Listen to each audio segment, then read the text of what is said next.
A lot of conversations need to happen around scamming too. There's a lot of fake, we call them clone accounts online, where they'll almost replicate your family member or your friend's profile, and they'll pretend that they're your friend or your family member and ask you for money. And so there's a lot of things around financial safety online that we need to talk about too. It's also really important to protect our personal information.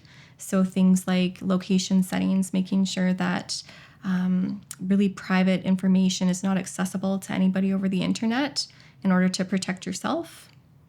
And it's important to figure out who it is that you're talking to. When we're online, we can get Facebook or social media requests from anybody online.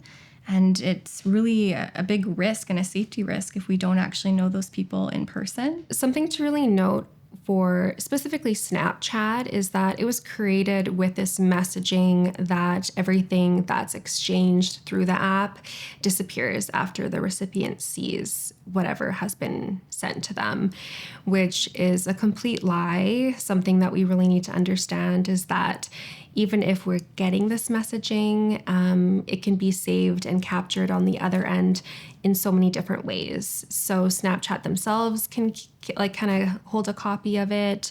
We can also have the person on the other end taking a screenshot of what we've sent to them. We really, really need to just remind ourselves that anything that we send on the internet always runs that risk of being sent elsewhere to somewhere that we would never have wanted it to be sent. I think it's really important to understand the extent of cyberbullying online. It can go from something as simple as a comment to a full-blown profile around bullying a specific person. And there's a lot of research too around how back in the day, the bullying on the playground could be easily escaped once you go home. But nowadays, it just wreaks havoc on our mental health if not only we're experiencing bullying at school, but then we also can't escape it once we're at home. It's continuing, sometimes late into the middle of the night, and it can be really, really devastating on someone's mental health and well-being.